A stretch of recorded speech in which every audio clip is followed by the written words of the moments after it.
Hey, welcome to Fitzdog Radio. Gregory Sebastian Fitzsimmons is your host today. Born April 5th, 1966.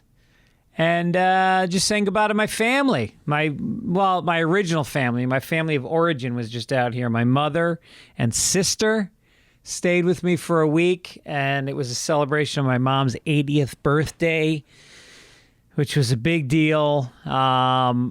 I was just so glad I didn't travel. Usually I travel to New York for everything, and then this time they decided to come out here, which was so nice. I love sharing my home with them. And I met my mom at the airport with a big sign. The whole family drove to the airport together, and we waited at the bottom of the escalator with all the passengers coming down it with a sign that said, "Happy 90th birthday, Pat Fitzsimmons." And the festivities began. A lot of wine, a lot of mixed drinks, a lot of partying. We had one party. It wasn't a party at the house. We had a barbecue, about a dozen people for the birthday celebration, which was real nice. And a lot of noise, ball busting. Gibbons was there. Gubbins was there. Gibbons' sister, Laura, Kim, bunch of people. If you listen to this podcast and you weren't invited, it was a very last-minute thing. I always get self-conscious when I talk about it. It wasn't a party. It was a very small gathering, and we didn't really invite a ton of people.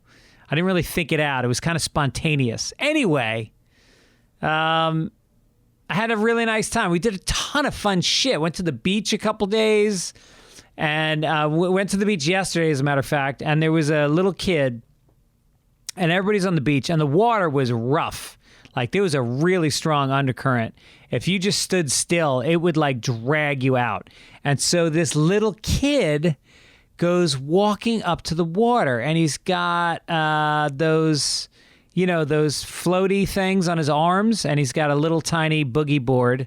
But he's like, the kid's like fucking 3. And so he walks down the water by himself. And he keeps walking, and, like... everybody's kind of noticing. Nobody's saying anything. And nobody can tell where the parents are. Nobody's got an eye on him. And he gets in the water. And he's up to his waist in the fucking water. And so me and my wife jump up and we race down. And my wife gets up to him and says, "Hey, where's your mommy and daddy?" And it turns out it was a little person. It was like, it wasn't like an adult little person, but it was like probably like an 8-year-old who happened to be a little person, but looked like a 3-year-old. And I just picture I felt so bad for the little person, because you could just imagine that they're so sick of this, and it's going to go on his whole life, Where's your mommy and daddy? They're in the house that I bought them in the valley. Where's your mommy and daddy?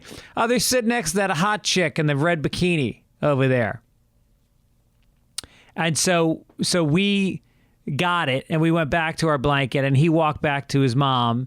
And then he walked, and then like 10 minutes later, he walked down to the beach again, and he got in the water, and this other guy, who I guess hadn't seen us, like ran down to the water. To the guy. That fucking little guy couldn't get in there without being humiliated. Oh, God. I'm not making fun of the guy. Poor bastard. Anyway, we had a nice time at the beach. What else did we do? We went to the Oscar Museum, the Academy, Motion Picture Academy Museum, which is a blast. If you're ever in LA, it's been open for about a year, and they've got great exhibits, history of film, filmmaking. They had, who's that? There's a Spanish director. I can't remember his name. Great exhibit on him. And then they had like the artifacts room where they had Dorothy's ruby red slippers. They had the dude's robe from Big Lebowski. They had the Rosebud sled. Fucking, that was cool. And then they had this thing, you have to pay extra, but you go in and you can receive an Academy Award, and they videotape you, and there's an audience, and they play the music up, and you hold up an actual Oscar, which is heavy as shit. And so I got that from my mom and for me, and we recorded our Oscar thank you speeches. What else did we do? Went to a party. My friend Zoe had a party at her house, and her husband Steve performed. He's got this kind of like funny band. They were awesome. And then we went to Shay J, which is a very cool dive bar in Santa Monica. It's where, if you've watched the show Goliath, it's where Billy Bob Thornton hangs out every night. And it's next door to the motel that he lives in. And that same motel is there. And so we went in there for a drink, and it was groovy. There's a back booth that's kind of separated by a wall. And that was the booth that the Rat Pack used to hang out in. That was like Sinatra's table. And Dennis Wilson from the Beach Boys used to hold court there. And it's a very historic bar going back to like probably the late 40s, I think it was built. And we went to Rodeo Drive, and they like to go into the shops. Saw this Louis Vuitton exhibit. There was like an art exhibit at the Louis Vuitton building. Didn't buy shit. I just love walking into those places because, they've sized you up and they've decided whether you're going to buy anything or not. And they knew we were not dressed for it. And I just started enjoying it. I just started like, asking to see things, and they were just like, "You're not going to fucking buy this. You're in fucking a bathing suit." Had a poker night last night before they left. My sister cleaned up. She won all the money. And I was happy for her. I love my sister. I don't know if I've talked about her enough, but my sister is a very, very special person in my life. She was like my best friend growing up. She's about 3 years younger than me. And she's just the most like positive person. She's got an easy laugh, and she's a ball buster, and she's self-deprecating, and she's joyous and present and loving. And I just had such a great week being in her presence. And it makes me so sad that I've lived so much of my life on the opposite coast of the country from her. I just cherish our phone conversations, and having her out here was just, it was wonderful. And I already miss her. And, what can I do? She's the best. She works with intellectually disabled kids at a school where she lives. And husband's a great guy. He's a builder. And they've got great kids. I mean, I wish the kids could have come out. They're fun. They're my kids' age, and they're really tight. So next time we'll get them all out here. Anyway, so they're gone, and I'm here. We got, it's supposed to be 80s and 90s all week here in LA. So some more beach runs. Let's do some overheards. Joanne Bates Crimmins says, anyway, here's an overheard, even though it's more of an oversaw. Waiting in line for a matinee theater production.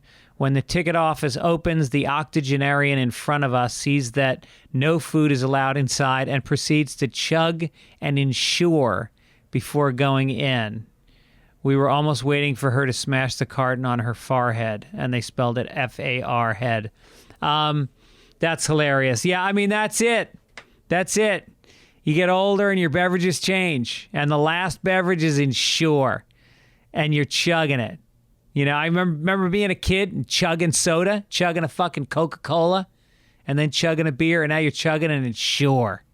I got to get my mom on those. She just lost a bunch of weight. She had heart surgery a year ago, and she's lost about 15, 20 pounds, and we got to get her fattened up again. Daniel Drader said, I have learned that I miss so much by not taking out the earbuds once in a while, including these two gems. Number one, inside of a McDonald's at about midnight, a woman about 30 in front of me, while a young teenage employee is chatting up a couple of girls to the side. The young guy, sounding cocky, is saying, yeah, I pretty much run this town. Woman in front of me says, when you're done running the town, how about you run my fries over to me? They've been waiting long enough. That's solid. She took him down.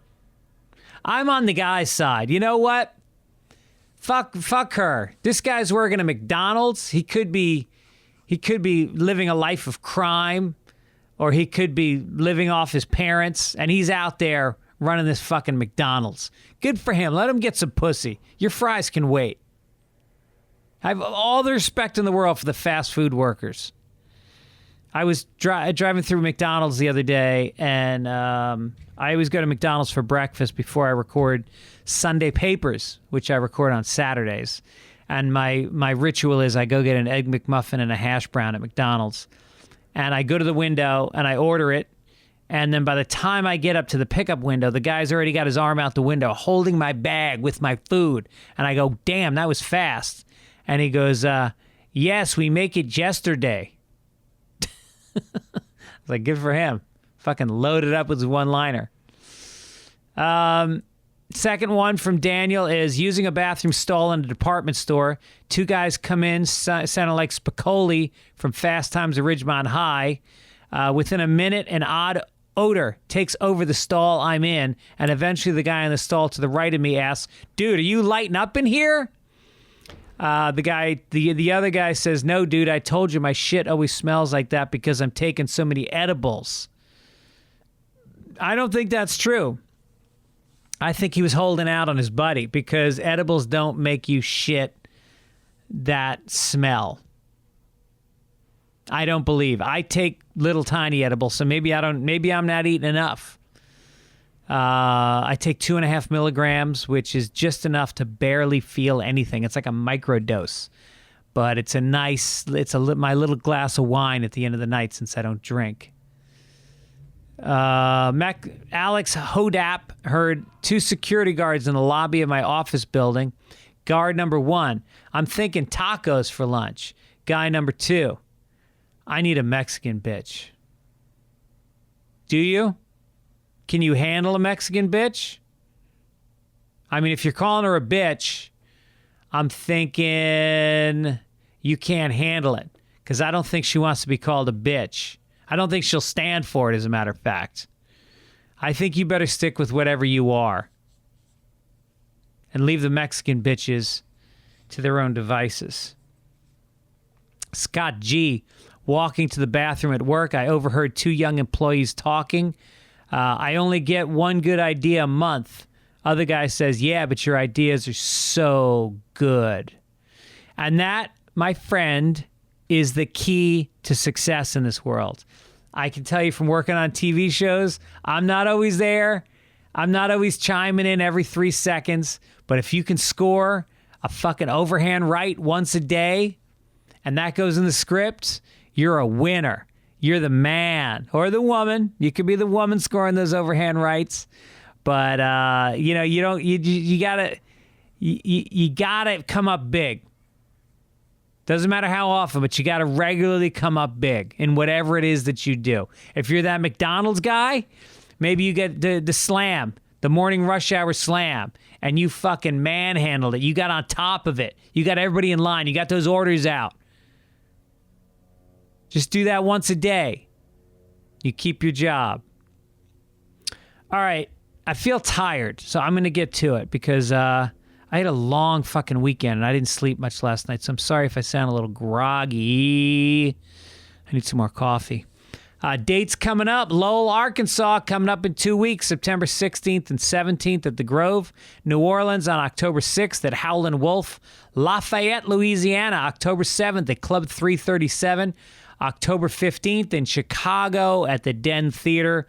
Also dates coming up in Tampa and Plano, and I believe San Francisco, and I think Philly soon to be announced. We got Grapefruit Simmons t-shirts at the store. Go to Fitzdog.com and click on the link. Get yourself any of the sizes are now available. Also, the premium membership. Don't forget about that, people. It gets you for a couple dollars, $1.60 a month, I think. You can get like 970 back episodes of Fitzdog Radio. Some of your favorite people. Nick Swartzen have been on a bunch of times. Dave Attell, Mark Maron, Judd Apatow, Sarah Silverman, Zach Galifianakis. They're all on there waiting for you to listen. That's also at Fitzdog.com. My guests today, it's 2 guests. They are my boys starting out in New York many years ago when we were banging around doing Luna Lounge and Stand Up New York. And we were just pups. And then we both got shows on MTV around the same time. They had a show called Apartment 2F that was a great little sitcom. They've gone on to do, we moved out to LA around the same time, and they make me smile. They always put me in a good mood. They're just such fucking decent, good, funny dudes. They have been in a bunch of shit that you know. Better Call Saul, Marin, Always Sunny in Philadelphia, Entourage, Glow, Curb Your Enthusiasm, CSI. I mean, these guys are journeymen. They've been around. And we had a really good talk last week. I'm going to play it for you right now. You're going to enjoy it, and you're going to forget about this intro seeming a little low energy. Okay, God bless.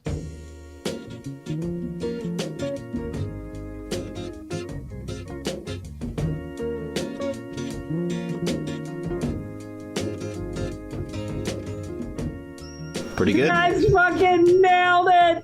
I love it. Fitzy. You're amazing. Good to see you guys. Welcome. Great to see you. Here's what I love about the Sklars. The talent is there. We know that. But Thank it's you. the fucking hustle, the grind. Nobody puts it in like you guys. And it's been a lot of years, and you don't let up. You don't let up. I mean, I think that's a compliment. It's like you never want to be the person with so much talent that doesn't put any work in, and you never want to be the people who don't have the talent and are working really hard. Right. Like, you know, you sort of want to be in the middle where you're like, okay, our talent is recognized, and then this is what but you want it like 50-50. Right, but we come from a world where, you know, the basis is no one I mean, you luckily had a dad who was in radio. Yeah. You had a pathway to be like, oh, this is what someone who does something creative can make a living out of. Yeah. It's like you had a path. I mean, our dad sold buttons and Velcro and whatnot, and there was no one in our family who did this. So it seemed like a huge risk at the time. And it was like, well, if you're not working and you're not working your ass off, then why are you even in this business? And what are you doing? You could be, you know, actually have a job over here. Right. So we've always felt that kind of nipping. Yeah, I guess if the decision for us isn't between working hard or not working hard. It's working hard at something we actually enjoy doing, or working hard at a soul-sucking garbage existence. Right, so I'll choose working hard at this over that. Well, the talent speaks for itself when you look at the resume. I mean, Jesus Christ, you guys. I didn't realize. I looked you up before the. I don't think I've ever prepared a script, because usually when we come on, it's just so fucking easy. I love it. But I decided to spend a little time, and Jesus Christ, you guys' resume is crazy. and lately, I didn't realize you were on Glow, because I'm not caught up. So fun. That was a great experience. Written for these. Not necessarily for twins, just for brothers who ran a room in Las Vegas when they moved the whole show to Las Vegas. Did you shoot there? No. We shot out where did we shoot, Rand? Like Inland Empire or something like that. So the studio was here, right? I forgot where the studio was. It was I want to say it was downtown, LA Center Studios. LA Center Studio downtown. So they built this huge casino and this really great studio there. And then we shot this tennis scene. I mean, this is what's great. You as someone who's been on shows, but also someone who's written on shows, you'll understand what a coup this was right here. So we get the roles, and they're, it comes down the audition. We're like, oh, we got this. We're going to get this. And then, of course, most of the time we're right. So we don't get a ton of auditions for the two of us, but the ones we get, we have a really pretty good shot at getting. Right. So it's like a more instead of auditioning 100 times to get 10 roles, we'll audition 15 times and get 7. So it's like an Irish woman. She's not going to get laid a lot, but when she does, she's getting pregnant. It's gonna be a rim shaker. Yeah, it's gonna be a rim shaker. It's gonna be It's gonna be twins. Well, it's gonna be Irish twins, 15 months apart. So, so that's usually what comes down. And when this script came down, we were like, oh God, this is so funny and so good, and we know exactly what to do with it. That fits in our wheelhouse. Came in, had a great audition, and got the roles. So you're playing these like slimy dudes, which is always fun to play kind of villainous in various ways, villainous characters that are anti who we really are. So it's the 80s, you're shitty, womanizing, treating these women who are, strong, awesome women who could actually do stuff and are athletic, but treating them like objects the way Vegas probably saw them back in the day. So we get to play these kind of shitty brothers, which is really kind of fun. And we have a little bit of power in the small kingdom that is Las Vegas, and it was great.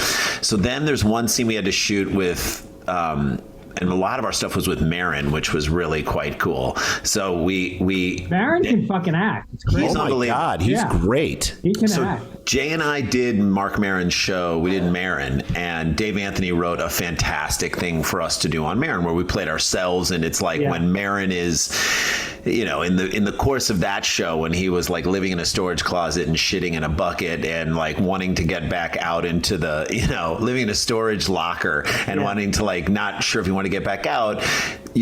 People in the show were like, you got to do the Sklar's podcast so you can get back out. And then there's like an awkward moment, and then he sees us on stage, and afterwards we're like going to a party afterwards, and he wants to go, and we're like, I don't know if it's going to be that. It was really fun to play that, and I think Marin gained us sort of a healthy level of respect after we came in like ready to rock and make his show. Did you have your Marin moment like everybody has, including me, where you come in and you have to acknowledge some past grievance, and then he gets to say, "Are we good?" Yes. Did you have that? We had that on his podcast. We did. We did WTF, and there was definitely like a moment of like, "Are we good?" We're like, "Yeah, we're good, man." Is that what you thought his podcast was called? It's called "Are We Good?" I mean, WTF stands for "Are We Good?" Right? And so it's like, what the fuck are we? Yeah. What the fuck? So So what was the thing that you guys had to acknowledge?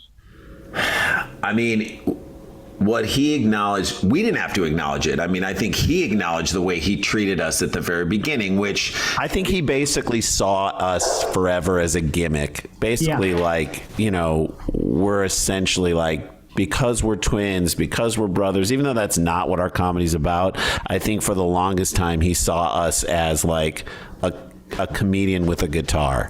That's what he saw us to be, and I think he didn't respect us, which fine. I mean, we came to New York and we definitely had a lot of growing to do, so probably the first time he saw us, he probably said, well, that's who they are. But, it takes time, you get better, and I think in the end we won him over to what we're doing, and I think he acknowledged that he maybe didn't give us a fair shake, and so we got through that because we didn't really have beef with him at all. I mean, we were fans of his. We used to go to Luna Lounge and see him in the fourth slot every week, just sort of working it out. Oh yeah. Yeah. And by the way, we kind of were like, we weren't good at the beginning. So your assessment of us at the beginning was probably right. And then you probably never saw us for a while after that and didn't see us grow to get better. And then ultimately he did. And he came around and was like, you guys definitely. I think you walked in one night and you guys were doing that REO Speedwagon song together. Yeah. And he was like, what the hell? I mean, I'm saying that's when he went, yeah. Oh, these guys are great. Yeah, I mean, he saw us at Bar Lubitsch out here do a set that was he went on right after. It was a particularly fun set where we were feeling it and in it and felt like we were doing really interesting stuff. And I think he was like, oh, yeah, I mean, you guys have definitely put it together. And I have had that feeling when I've watched other people perform and do stuff where I saw them at the beginning and I'm like, I don't know, this needs work. And then you see them down the road and you're like, wow, these guys, this person really has figured out who he or she is. I mean, I think it's true. Like, I remember, who's the New York Times writer that wrote a piece about you guys? Neil Strauss. And he pointed out that you guys did not use it as a crutch. No. And I don't think you ever did. Never did. In the beginning, it was ever like a gimmick. It was always, just two people that can finish each other's thoughts, that can take a subject and just fucking fire on it from two different angles at the same time. It's like listening to watching us do stand up. We say it's like listening to a podcast at 1.5 speed.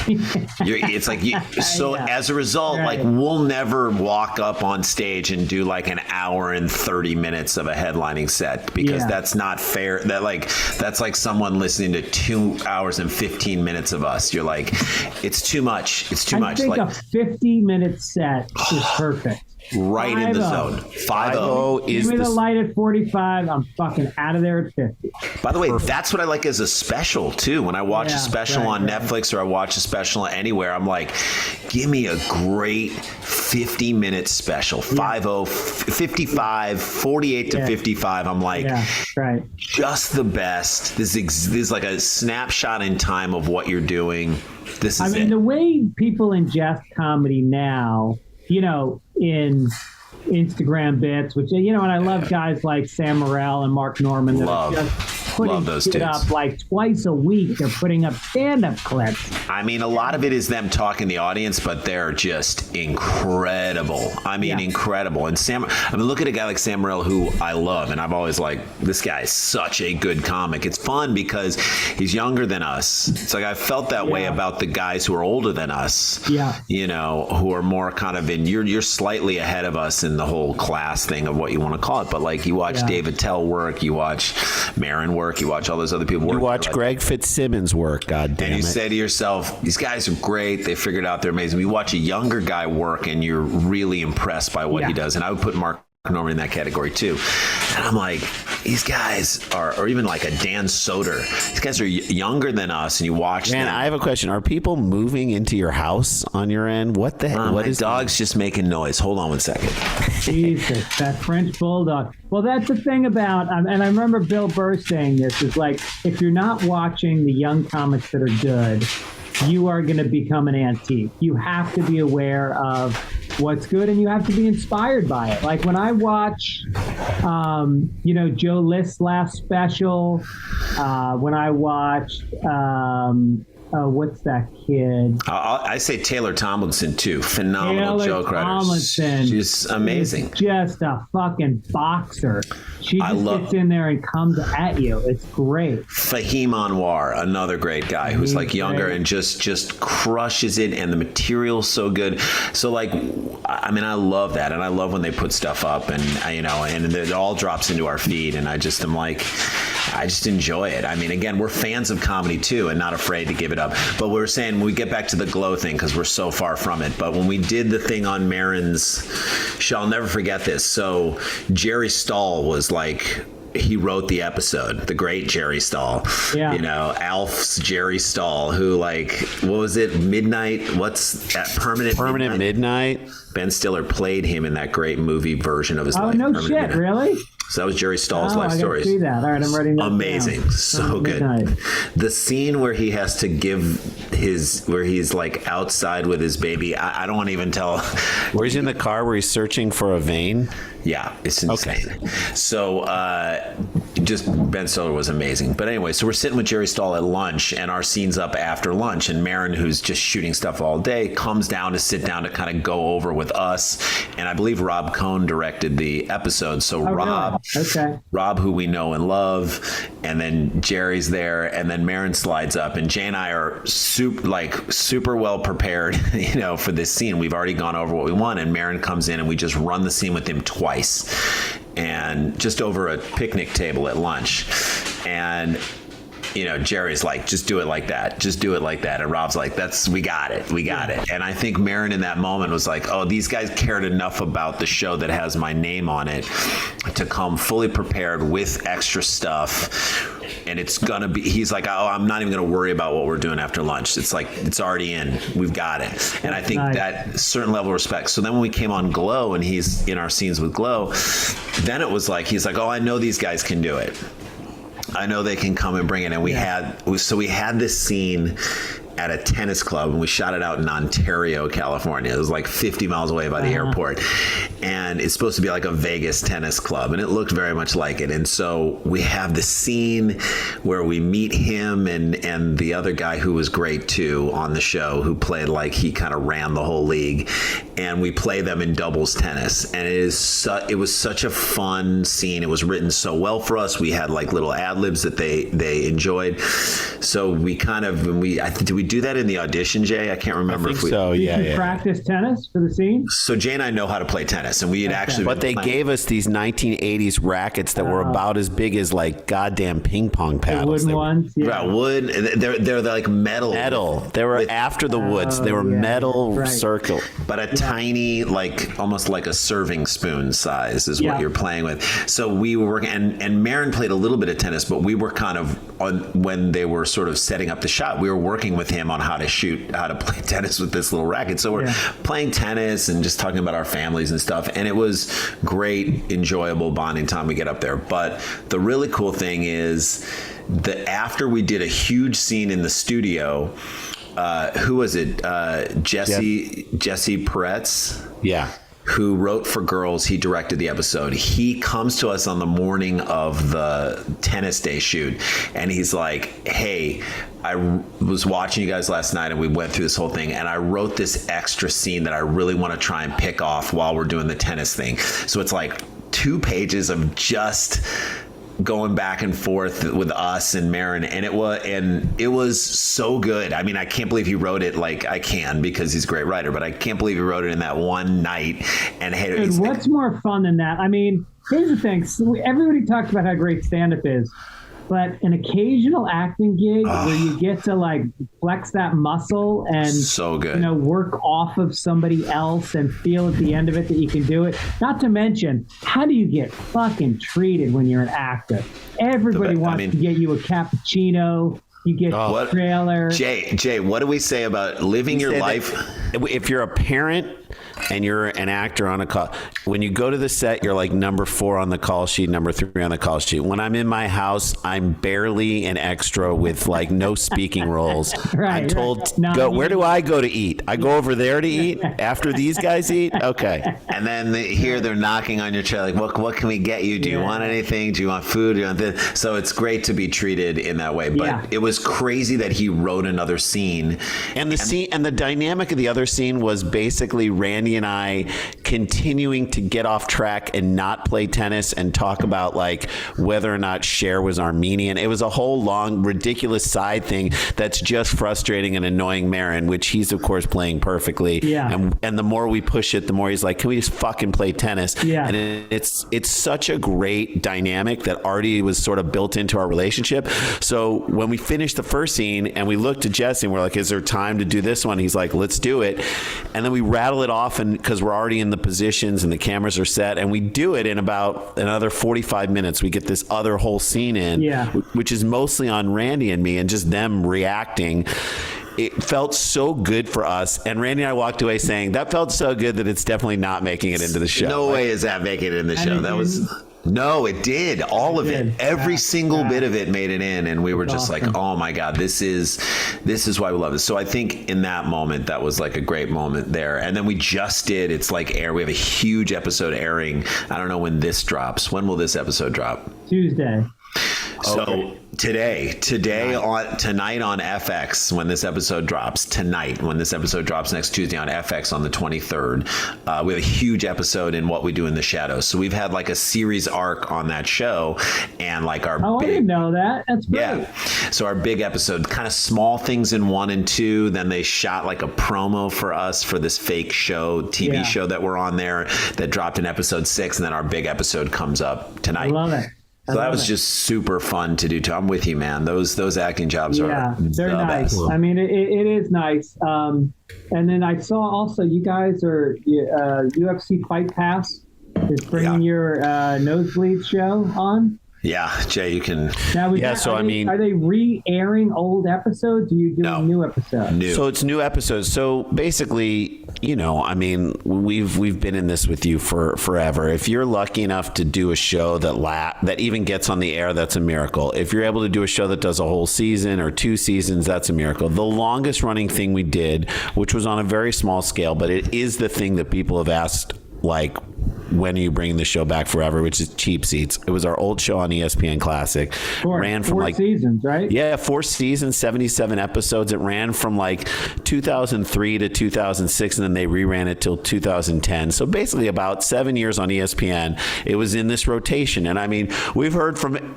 people are like, no one watched this show. And then we'll be like out somewhere and Snoop Dogg is like, hey man, I remember Cheap Seats. We're like, okay, all right. And then the guys in the Chicago Cubs were like, in 2004, when the Steve Bartman like interjected with the play and they almost made it to the World Series, it's like, we had a TiVo. That's how long ago it was. TiVo in our clubhouse, and the only thing that was on TiVo was Cheap Seats. So like, lots of people watched it. So many people were like, when do you bring it back? And we always wanted to. And then ESPN, like, a year ago, kind of flirted with bringing it back on ESPN Plus, and we were really into it. We're like, yeah, let's do it. And then they're like, okay, here's the deal. We want to bring it back, but we don't want you guys in it. And we're like, oh shit! What? Like, I don't think you understand what this show is. But like, the only reason why you want it back is because of us. There is no show without us.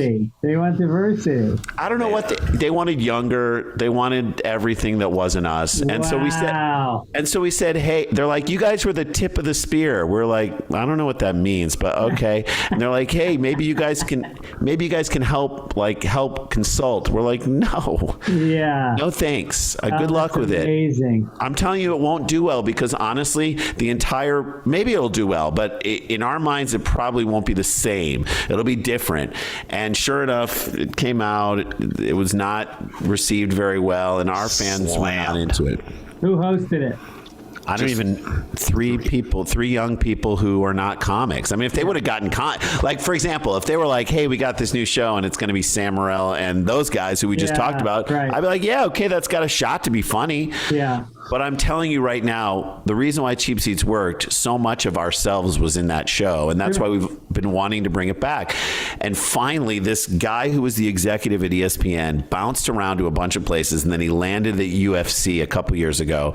He landed at Fight Pass, which is basically like ESPN Classic. It's like a library of all their old fights, everything they've ever done, and every other show. Old episodes of The Ultimate Fighter. I mean, everything they've ever done. It's like the largest combat library ever here. So there's the early days of UFC where they didn't know what the hell they were doing. Right. It's like you're looking at this thing in 1993 in Denver, and they're trying to make kind of what looks somewhat like WrestleMania in that big, but it's also like the biggest boxing thing you've ever seen, and it's in an octagon. And Brian Kilmeade from Fox and Friends is like the ringside announcer, and Jim Brown, former NFL running back and actor Jim Brown, is announcing it. Our joke was O.J. Simpson booked at that time? We're like, oh no, it was the mid-90s. He was in the process of being booked.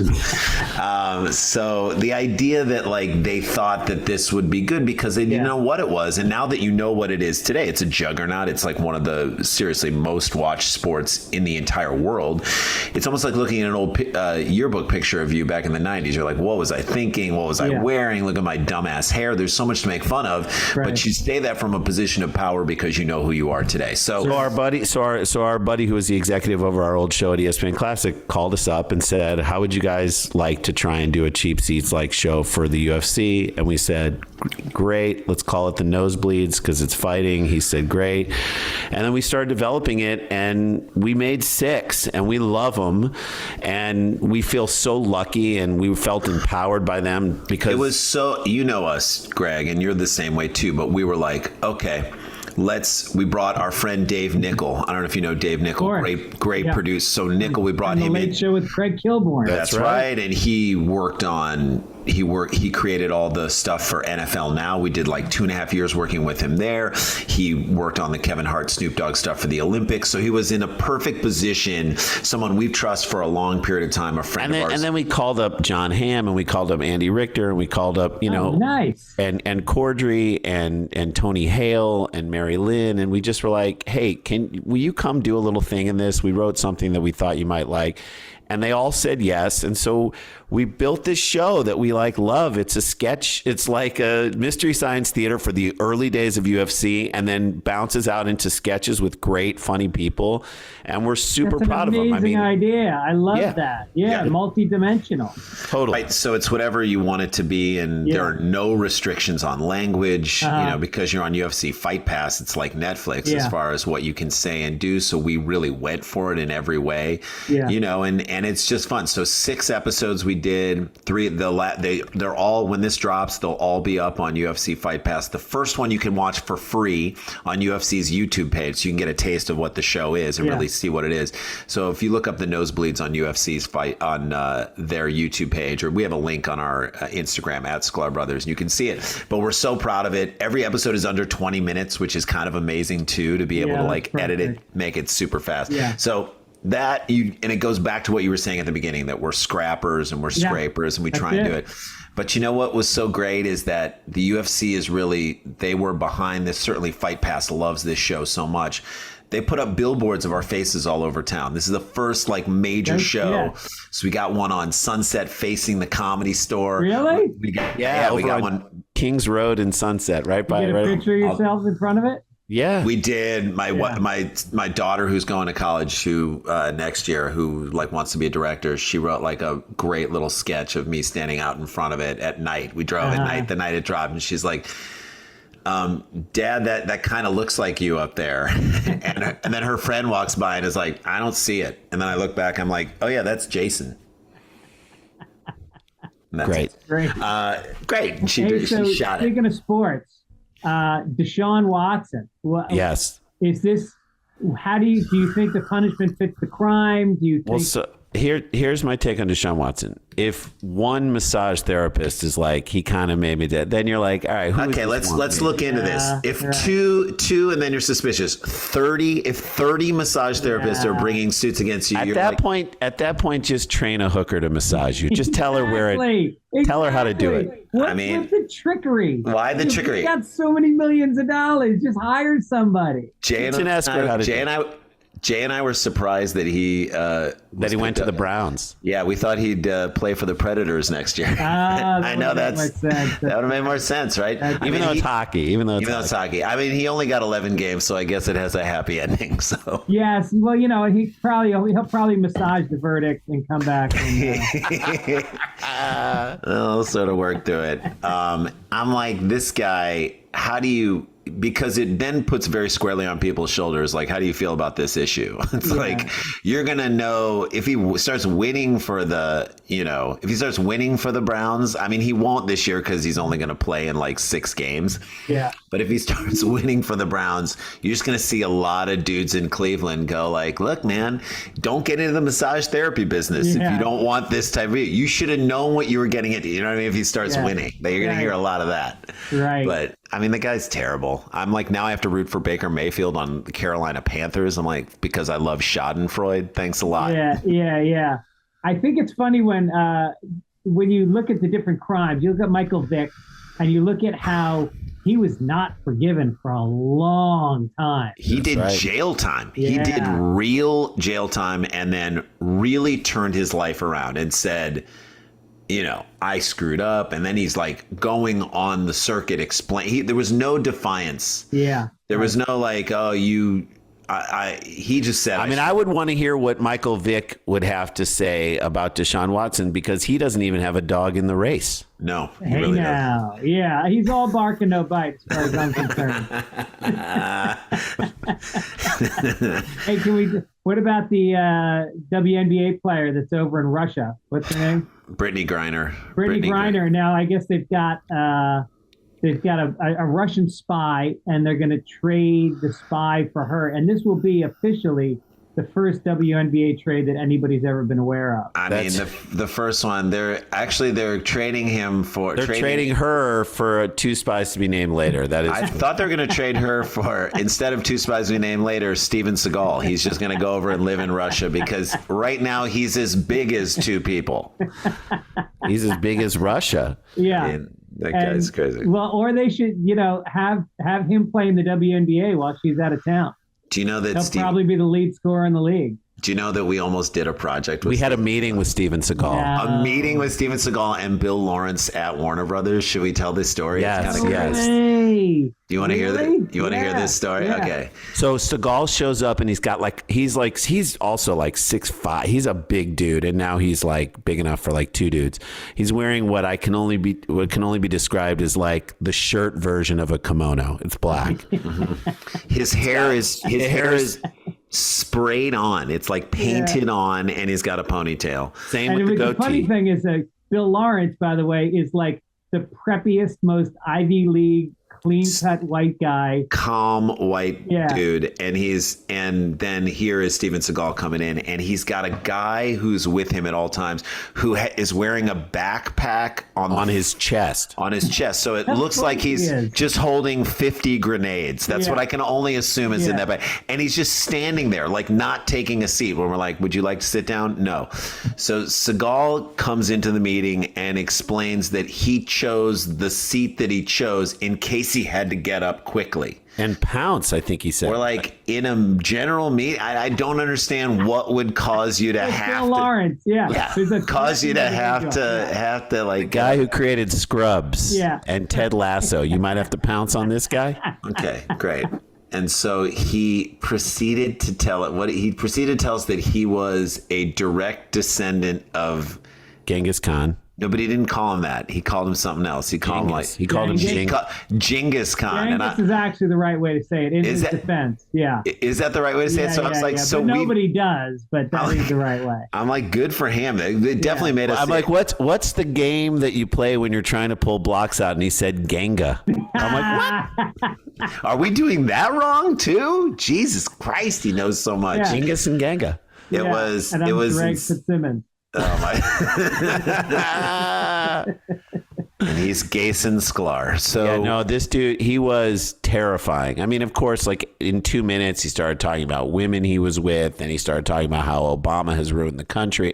It was one of the craziest meetings we've ever had. And then we still went forward and we pitched we pitched the show with him to Warner Brothers in the room. And I remember Jay and I pitching it and then like passing it off to him to say a story. And he would start to talk about something else, and like in the middle of him talking, we'd be like, great story. What he's trying to say, I think, is just corralling it back to like reality so we don't get like all canceled. Seagal translation. And we wound up selling the show, but like they were just like, we can't work with basically they said, we want the show, but we can't work with Seagal. And so because of his history and we don't know what he's going to do. And of course he's like insane. They knew it before that time. So they're like, just write the script and that whatnot. But it was an insane period of time as we were trying to do that. Meanwhile, I hope they get Brittany Griner back. I mean, personally, I'm like, I appreciate that she goes and plays in Russia because the truth is, that's probably where she can make the most money as a basketball player. She makes 3 times more money in Russia than she does in the U.S. playing. Precisely. So you're like, just go there, but also understand. Maybe don't bring the weed. Maybe don't bring weed. Like don't bring weed or get it while you're there. Or don't bring it over. I mean, like she definitely was stupid about it, but also not she's not used to anybody playing defense. So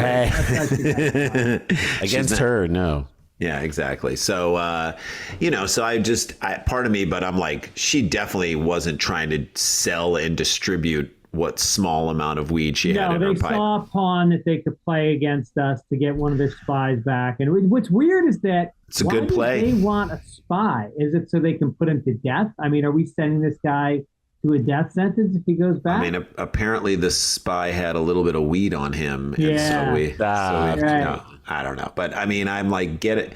traded. Who cares? Like, who cares? Like, get her back. She's so much more valuable than this guy. Like, just get her back. It's like a win if you get her back here. I know, and of course, like it's become political. It should never be political when it comes to bringing an American citizen back. Never. You do what you can. If you have to make some trades, you make some trades. Sure. What else is going on in sports we should know about?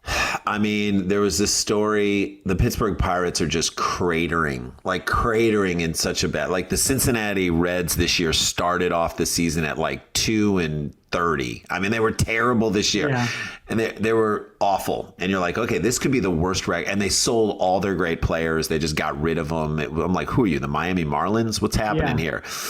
And then they've started playing a lot better, and now at this point in the season, the Pirates are worse than the Reds. So, like, well, and the Yankees are tanking too, right? Kind of tanking a little bit, but it's better that they do it now versus the end of the year when they would normally do it. Can I tell you my Cincinnati Reds joke? Yeah, please. You remember Marge Schott, the owner of course. Who could remember that old racist? I don't think she is, but her dog Shotzi, a German Shepherd, is 46 right now.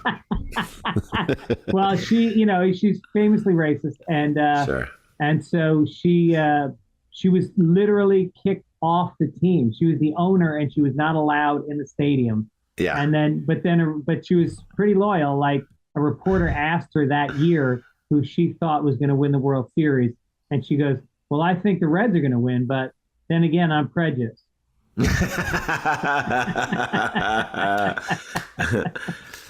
Hilarious. Sadly had a shelf life. It's a great joke. Yeah. It's it's like our old joke about Lance Armstrong. What was the thing about Lance Armstrong, Jay? Lance Armstrong, put a photo up on Instagram of him with all of his Tour de France things, in the face of once he was discovered to have been doping and all that stuff. And it was just a picture of him lounging in front of 27 yellow jerseys that were in shadow boxes on the wall of his basement. And we're like, and the caption was just hanging out. Just hanging out. We're like, Jesus Christ, the ball on this guy. Again, a shelf life for that joke. I mean, he still only has one ball, but that's good. He got busted. He got busted for cancer. He got busted for cheating. They're going to give him the cancer back. They're going to make him date the ugly Olsen twin. It's a bad sentence. It's a bad sentence. I mean, it's more of a sentence than Griner. I'll say that. What's the hackiest bit you guys have ever done in your career? I ask all my comedian guests this. What is the hackiest bit we've ever done, Jay? I mean, we used to do a bit about, if looking back, I would say we used to do a bit about listening to hip hop radio and not being able to decipher between what was a commercial and what's an actual song. Now, that's not a bad premise, but then once we get into it, we got to do the act out, and the act out is, these little raps that start out that sound like raps and then lead to a commercial. We're like, okay, all right. And then it goes into Nissan for Universal City Nissan. And you're like, God damn it. How the premise isn't, but the rapping into a thing was pretty hacky. I would say that's pretty hacky. Not happy about that bit. Yeah. Thank God we grew out of that. I think that would be an amazing show, maybe on Comedy Central, is get great comics like yourselves, and especially if you have videotape of those bits, break them down, talking about them, forced to watch them, then break it down, and maybe other comics roast the bit. I love it. Please. I love it. Please, I love it. That's a great idea. Yeah, write it down. Write it down, Fitzdog. Here's the other things. I have a few questions I ask all of my comedian guests. Let's hear it. What have you turned down recently? Well, you already told me you turned down the ESPN offer. So yes, I'll tell you. No, I'll tell you what we turned down. So there was a producer who where did she work? I mean, did she work in our agency a long time ago? But they basically said you guys should do America's Got Talent. We were like, no, we don't want to do it. We really don't think. No, I think we were like, what, as sideline people who are interviewing people ahead of time, and they're like, no, come on and do stand up. And we were like, why? No. And they said, well, just they really want you on the show. And we said respectfully, no, thank you. And then they called back again and they're like, they really want you on the show. And our agent was like, he's like, I think let's hear them out, hear what they have to say. So we listened to them and they made a compelling argument. They're like, look, you're going to do your stand-up on TV in front of 8 million, 10 million people. Like, why would you not want to do that? We're like, because aren't we past that? Wouldn't we not want to be like auditioning in front of like people who, I like Howie Mandel, but like, is Sofia Vergara going to tell me what my comedy is? Right, right. Heidi Klum, is she going to give us notes on comedy? Please. Oh, God. So we said, no, we said, I don't think so. And then we discussed it a bunch of times. And finally they were like, just do it. And so we agreed to do it, which I 100% regret that we did it. It wasn't because we did badly. We got out there. We did a thing. They interview. First of all, it's like the worst setup for comedy ever. You walk on stage and they ask you a bunch of questions before you perform. Yeah. So you're already out there. It's not like they intro you and you just go into your bit. Yeah, yeah. They interview you first. They ask us a bunch of questions. Nightmare. Like Howie's like, I've seen you guys. I love you guys. He was really nice. They cut all that out. And in the edited version, they make it seem like none of them know who we are, which of course everyone picks up online. We get so much negative like reaction, and the show gets so much negative reaction for putting us on. By the way, not for our comedy, but for like, why would you put these guys on? These guys are professionals. They have an IMDb profile. So on some level, you're like, well, that actually is flattering what you're saying, and that's the reason why we said we didn't want to do it. So we go in, we do our set, and it's a great 2-minute, 3-minute set. We're like, this is really good comedy. We know it is. Heidi doesn't understand it and is like, I don't. Yeah, she's like, I don't get it. And she's like, haven't we had people on before that I've laughed harder at? And we're like, maybe that's a good thing. Yeah. You're actually making us feel better. And Sophia's like, I don't get it. We're like, yeah, right. You're not supposed to get it. So we still get 4 yeses to go through, and then they are like, listen, they write back and they're like, we're not going to have you move on because I think they received so much of what we had described before, the reason why we didn't want to do it. They said, now, do you guys, but if someone drops out, would you guys want We'd love for you to be alternates in the thing. Right. I'd love for you to be, and we were like, no. Yeah. We're like, we give that choice and give that chance to somebody else. We already don't feel great about doing it. And by the way, we voiced a lot of reservation throughout this whole thing. Yeah. And we were like, yeah, I don't know. I do ultimately regret doing it. I will say that, like, as I sit here right now, I'm like, we shouldn't have done that. We did not need to do that. And it didn't help us considerably, although tons of people saw it, and I feel good about what we did. I think a lot of people are like, why the hell did you do that? And I think more people are like, why didn't you move on? And it just was bad. Let me tell you what, here's what you should do.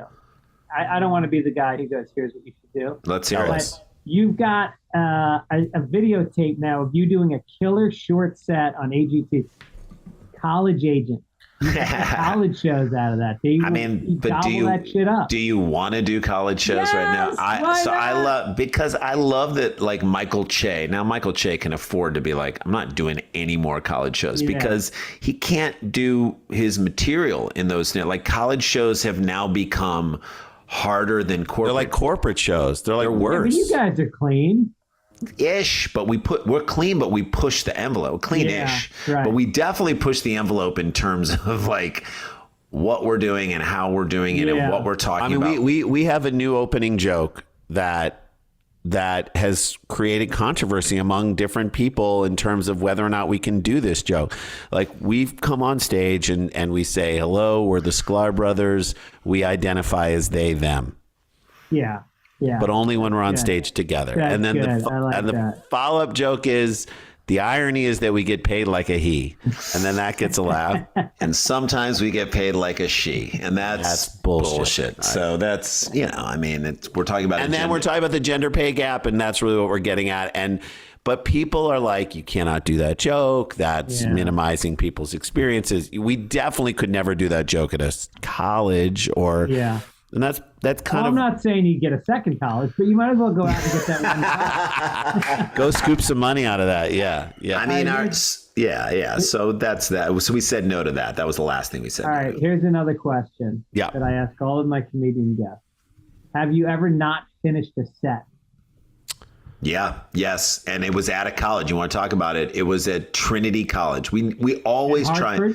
Yeah, we always try to finish the set. So Trinity College in Hartford, they have us perform a week after school is out for like as the final thing of the seniors who have been partying for a week.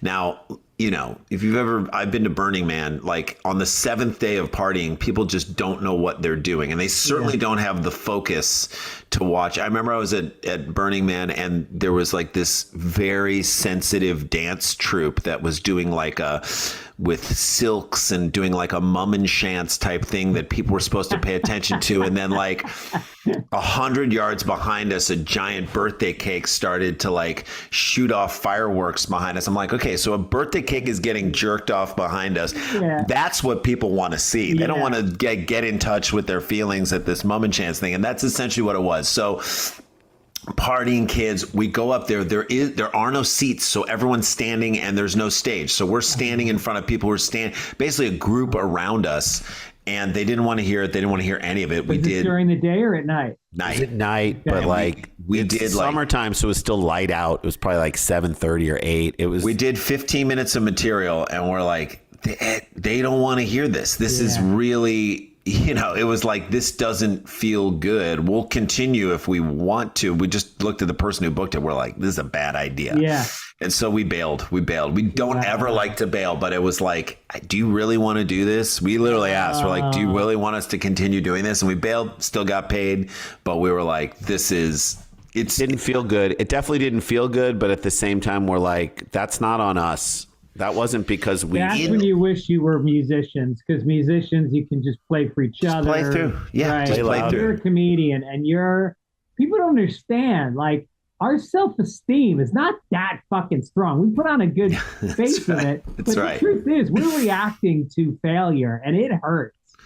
It hurts so much. So name another profession where every single night that you go out there, especially if you're trying new things, you can fail. Like, fail miserably. There's not like, it's not like the third cellist, baseball definitely, but it's not like the third cellist at the LA Philharmonic is like freaking out about getting on stage and playing her piece. It's like nobody in the audience is going to say, I can do that. Right. To play something that, like, nobody is going to like rush heard that before. That's hack. Rush the stage as she's playing her thing. It's just I was thinking about that with music. Like, what do you love better than a musician playing somebody else's song that they didn't even write? They get to do that. Steal it. They like better than you doing your old stuff. You know, that's it. So when you go to a concert, you want to hear songs that you know. Anytime they'll start to play something new, you get mad. When people come to see comedy, if you do one bit that you did 3 years ago, even if you're cycling through a new set into your thing, people are like, I've seen some of that stuff before. It's like, sorry, I'm not a machine. Yeah, no, look, if I'm on stage and I'm doing some crowd work and somebody's from Cape Cod, I'm doing my fucking surfing in Cape Cod. Yes, you are. 17 years old. So you know what we've started to do, which is actually really fun, and this has actually been great, is sometimes we'll get booked at like, you know, corporate stuff or like, you know, the Jewish Federation of Denver or wherever. Nice. And you go and you do the show, and we'll do like 40 minutes of good material that we're like, this is what we're doing now, or material that we feel like is tailored to them. And it doesn't matter how old it is, because most of these people probably haven't seen us, and we'll do that. Then we'll do like 30 minutes of Q&A where we'll let them ask questions. Now, we've been on enough podcasts. We've been on enough of these done interview shows enough that, like, if someone asks us a question, kind of like you're Cape Cod surfing vid, you know whatever question they're going to ask you, usually they fall into a number of different categories. We can launch into old bits, which make it seem like you're coming up with this right on the spot, but there are old bits of ours that you launch into. We could even say, oh, we had an old bit about, I love that you asked that question. We used to do an old bit in our act about it. You guys want to hear it? And of course they're like, yeah. And then it's like you're tap dancing out of thin air. Yeah. And it's like a wonderful change of pace where we're like, well, that's fun. That's kind of like a fun way to deal with that type of thing. Right. Next question. Who would do better in prison? Jesus Christ. Neither of us. I never want to go to prison. I never want to go to prison too. I was watching on the plane. We just flew back, took like an international flight, and I was watching the Michael Bisping, who's a UFC, like former UFC champion. He's in the UFC Hall of Fame. And he talked about when he was, he was younger before he started, when he was an English, I think he was in Northern England, whatever, and he got into a fight and had to go to jail for 28 days. Okay. So it's not like he was in jail forever. Years. He's a fighter. He can kick people's asses. I mean, this is a badass dude when he was young and didn't care. Go ahead and mess with him in prison. He will destroy anybody. He has all the ability to handle prison. And he was like, that was the worst time of my entire life and completely changed my life. 28 days in an Irish or English prison, in like a small English prison in like a very small area. I looked at the overhead shot of it. I'm like, kind of looks like a bed and breakfast. It looks kind of cute to me, and it's like, he was like, this Did he have to fight? He didn't fight. He didn't talk about fighting in there, but I think he just was like, it was the worst time ever. And I said to myself, I'm never going back there ever again. So I don't think I could ever be in prison. But between the two of us, I'm going to say me. I could probably do better in prison, but not by much. Really? Why do you think you would do better? I don't know. I'm like, I don't know.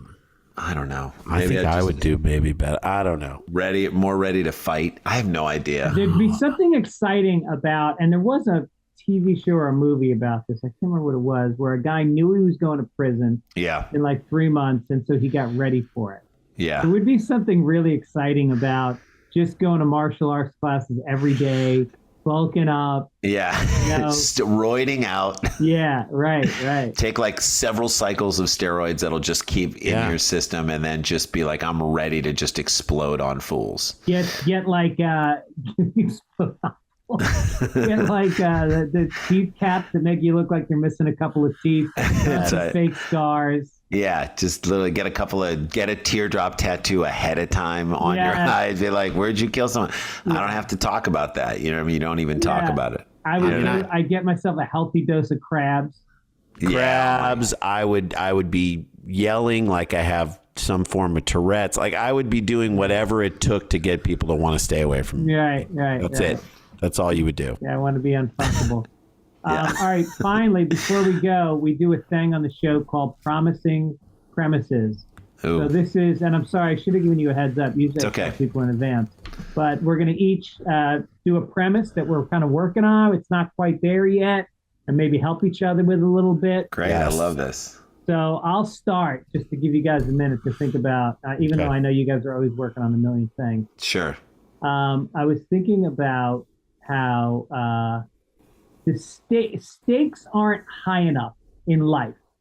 Like lawyers, you represent some guy, he goes to jail, and you walk out of the courthouse free. That's right. You lose, you got to do 1/10 of his sentence. Yes. Right? That's yes. You represent somebody in a divorce case, and they lose a fucking $10 million to their wife. You got to kick in $1 million. You got to kick in 10% of it yourself. Now, your third example has to be something completely tiny, but that you yourself think is 1,000,000 times worse.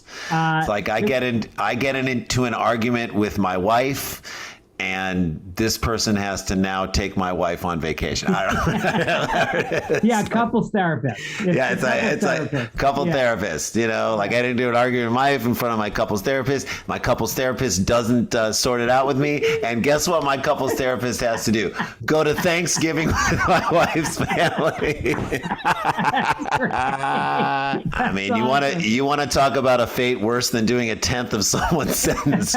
I just want you to spend 30 minutes in a conversation with her Uncle Larry about his about QAnon, about how like that's right. So he gets the drink. You're the designated driver.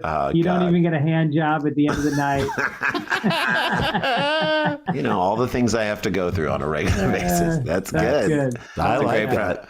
It's a great premise. I think one we're working on that we're getting there is that we don't throw in our kids' faces enough the fact that we have kept them from getting kidnapped.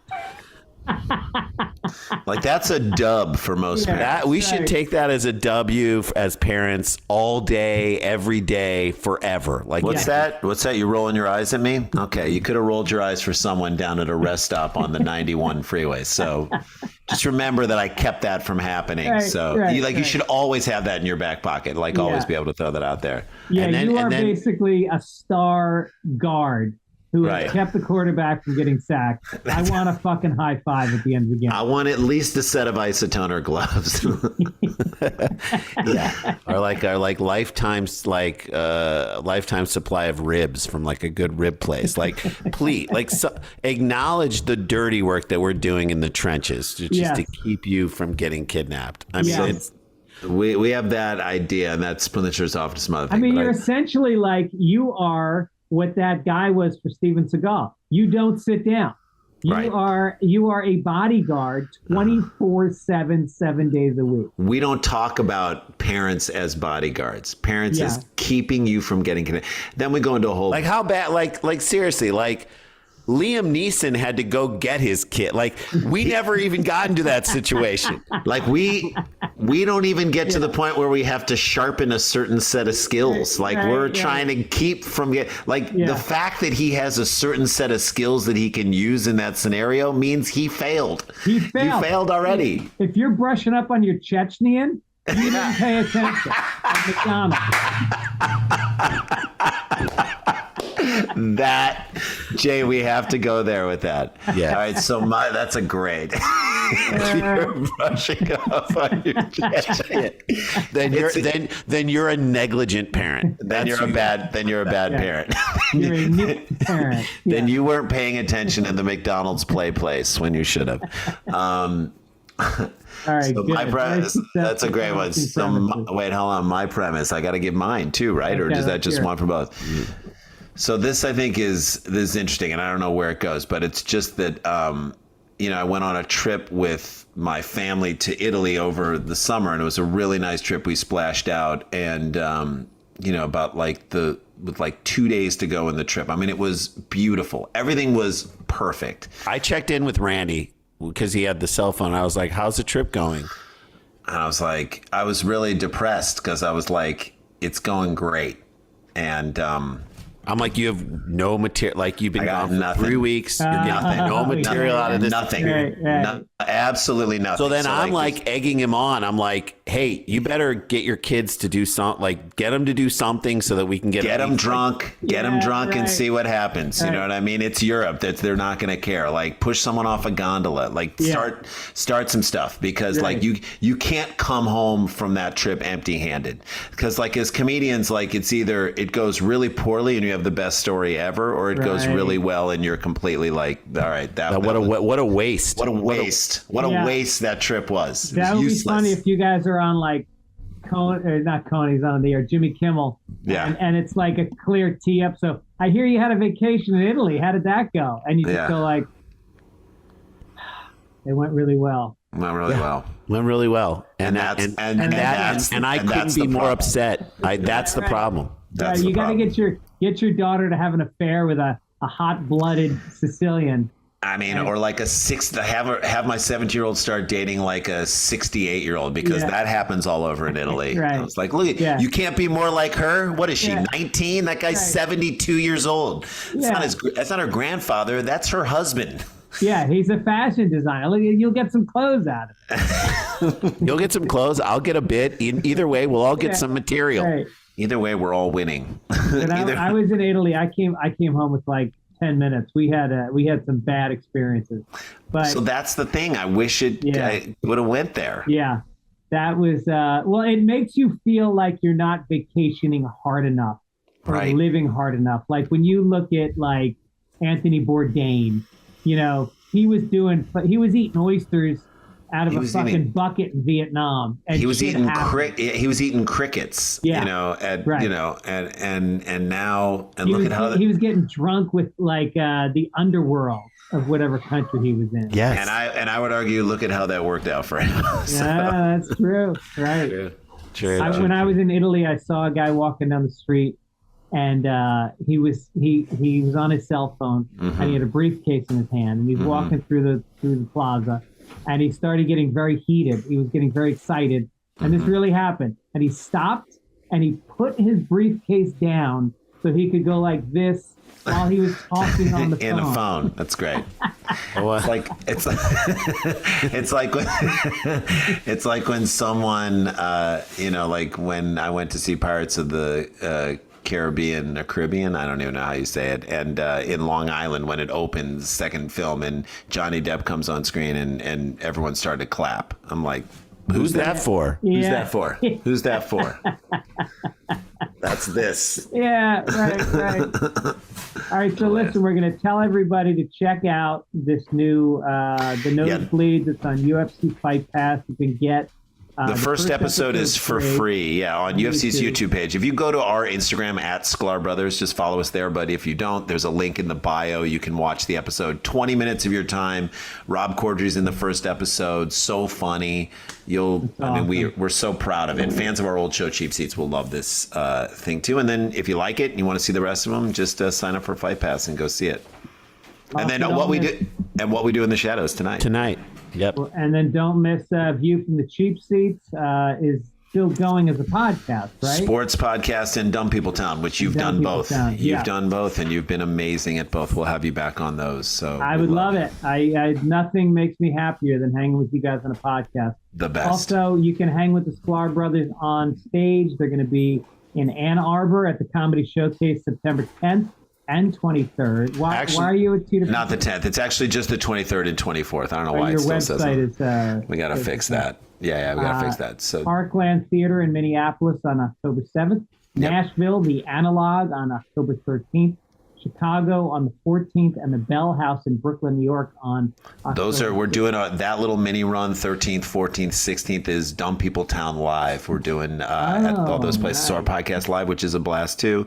And then Rochester Comedy at the Carlson will be in the November 10th through the 12th. And then when are we doing in December? 8th through the 10th? The 2nd through the 4th, I think. 2nd through the 4th in Fairbanks and Anchorage, Alaska, which should be really cool. Oh, nice. Yeah, excited to try that. It'll be fun. Yeah. And we want to give a shout out to our old friend Brody Stevens, whose birthday is today. Yep. R.I.P. buddy. Enjoy it. What a wonderful person. Enjoy it. Positive energy. Push. You got it. You got it. 818. Till I die. Yep, for life. All right. Thanks, guys. I'll talk to you soon. Thanks for doing this. Love you, Fitzy. God bless.